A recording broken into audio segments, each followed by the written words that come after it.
Magandang araw po mga ka-fire protection. Nandito po ulit tayo sa Real Sun Enterprises dito sa ating main showroom dito sa Pulilan, Bulacan. Ang sa araw po na ito, papakita ko po sa inyo ang ating fire alarm system o yung tinatawag na fire detection and alarm system. Ang ating pong brand ay CST, ibig sabihin Cyclone System Technology. Ito po ay direct importer po kami from abroad at kami po ay nagdi-distribute dito sa Pilipinas at i-install at nagdi-design ng alarm system. So ngayon, araw na ito, ituturo ko po sa inyo yung mga parts at saka components at saka kung paano papaganahin ng ating fire alarm system during emergency or during fire. Simulan po natin ngayon sa ating tinatawag na fire alarm control panel. Ito po ang ating fire alarm control panel powered by 220 volts AC and 24 volts DC. So meaning, kapag nawala tayo ng kuryente, gagana pa rin sa ating fire alarm system dahil meron po siyang backup battery na 24 volts. Ito po ay 2-zone fire alarm control panel, conventional type. Although meron tayo iba klaseng fire alarm system, nandiyan dyan si conventional type fire alarm system, nandiyan si addressable, nandiyan dyan si intelligent fire alarm system, saka si wireless fire alarm system. So 4 na klase po yan. So ngayon, ang nasa harap po ninyo is conventional type fire alarm system. So simulan po natin sa ating mga initiating device or yung tinatawag nating input device. Sa fire alarm system po, meron po dalawang klase, input devices and output devices. Sa input devices, ito po, ang binubuo po ng input ay smoke detector and heat detector and ang ating mga alarm switches. Ang smoke detector ay ito yung nilalagyan natin sa mga bedroom, sa living room, sa dining area, sa kitchen, mga ganyan. Sa kitchen pala ang nilalagyan natin is yung heat detector. Kaya ito nilalagyan sa kitchen dahil usually nandoon yung mga mainit na parte na ating bahay o yung maraming usok. Pag nagluluto tayo, bawal po doon si smoke detector. Kasi every time na magluluto tayo at may usok, tutunog lagi yung alarm panel natin papuntang sounder. Kaya ang nilalagay natin sa kusina ay ang heat detector. So, pag na-reach ng kusina natin ng 68 degrees, possible na mag-activate siya papuntang panel, papuntang sounder. Yan po. Yan ang smoke at heat detector. And last, yung ating mga alarm switches. Itong alarm switches natin, may 4 na klase po tayo.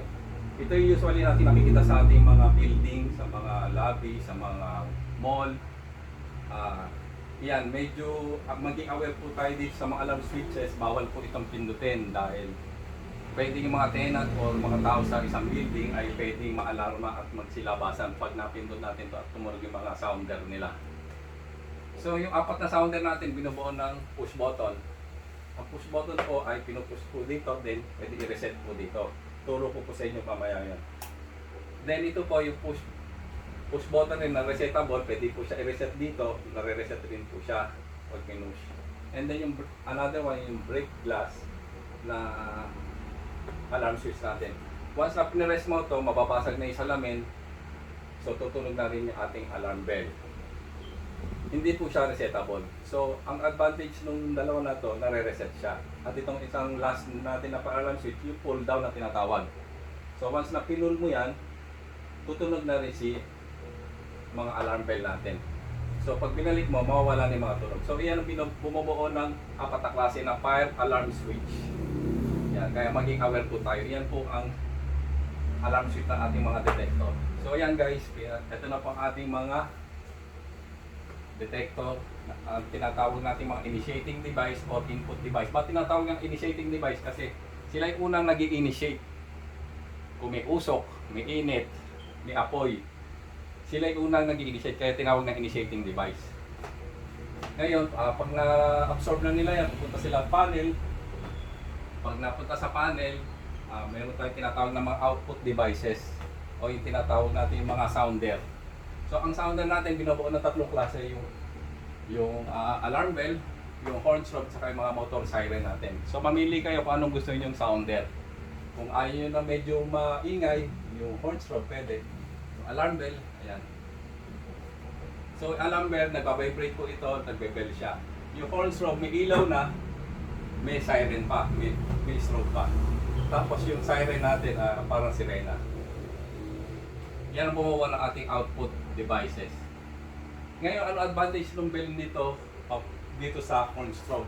Bakit may horn strobe? Ginawa ang dinesign ng horn strobe para sa ating mga PWD na mga kasama sa building, sa bahay. Dahil kapag bingi ka, pwede mo makita yung ilaw. Kapag bulag ka naman, pwede mo madinig yung bell.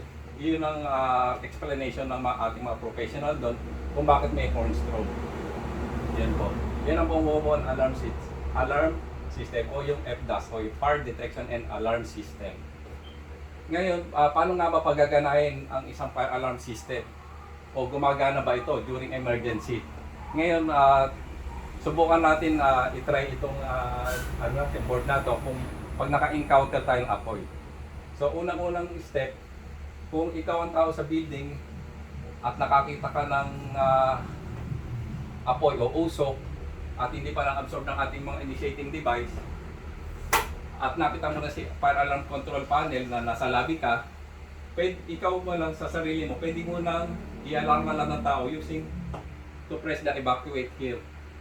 So pag pinress mo yung evacuate, tutunog na yung mga sounder natin. Kung may sunog lang. So testingin natin, kung ako nakakita ng apoy at hindi pa nag-activate lahat ng mga detector natin, ipindutin ko sa evacuate at tutunog na yung mga sounder natin. Subukan natin. So ayun, tumunog lahat ng sounder natin. So ang gawin lang po natin, i-ano lang po.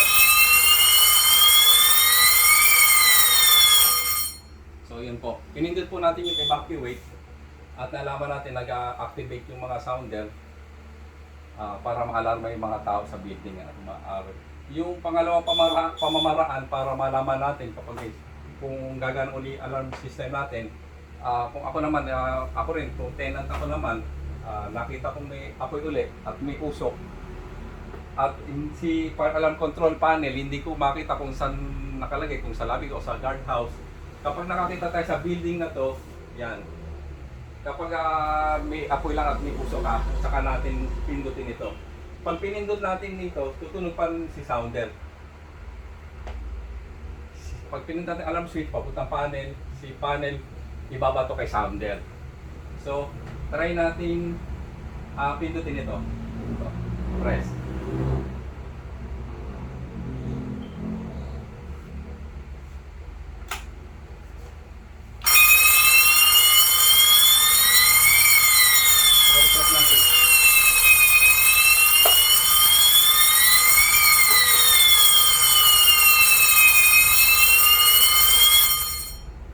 Guys, pinarest natin yung isang alarm switch dahil nakakita tayo ng apoy at usok. So ako pa lang, pwede na ako magbigay alarma sa mga tao sa building using the fire alarm switch. So ito, pinarest ko, tapos narinig na nito yung sounder. So iyon yung pangalawang pamamaraan kung paano paggamit ng fire alarm system. Sa pangatlo natin, siyempre, actual natin na magpapausok tayo dito sa ating mga detector na to. Ito ang ating smoke check. So, gagamitan natin ng smoke check ng detector. Titingnan natin kung mag-activate yung mga sounder. So, isa natin. So, itong smoke check, tututok lang natin sa smoke detector at pabubugay natin kung gagana.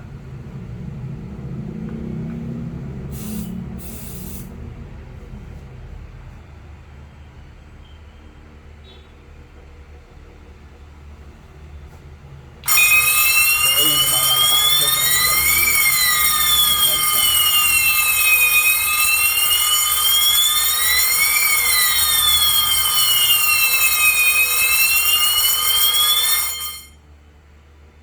So, ayun guys, yun yung tatlong pamamaraan ng pag-testing o ng isang fire alarm system. So, yung tatlong pamamaraan gumana.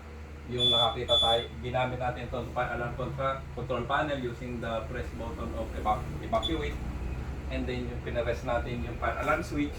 And then nagpa-usok tayo sa smoke detector. So, ganyan lang po guys yung mga paggamit ng fire alarm system o yung tinatawag na FDAS, Fire Detection and Alarm System. So yun guys, kung may gusto po kayong katanungan o gusto niyo magpa-install sa inyong sa inyong mga bahay, sa inyong mga building o warehouse, sa planta, pwede niyo po kami kontakin dito sa Real Sun Enterprises. Ang Real Sun Enterprises po ay meron po tayong sales office sa Makati sa 7496 PPA Building, Bagtican Street, San Antonio Village, Makati City. At the same time, meron din po tayo sa Manila area. Ito po ay matatagpuan sa 2002 Maria Clara Street, Sampaloc, Manila. Corner Maceda po. And then meron din po tayo sa Bulacan, sa Malolo City. Sa Malolo City, ang sales po natin ay matatagpuan sa number 76, Mabini Street, Barangay Mohon, Malolo City.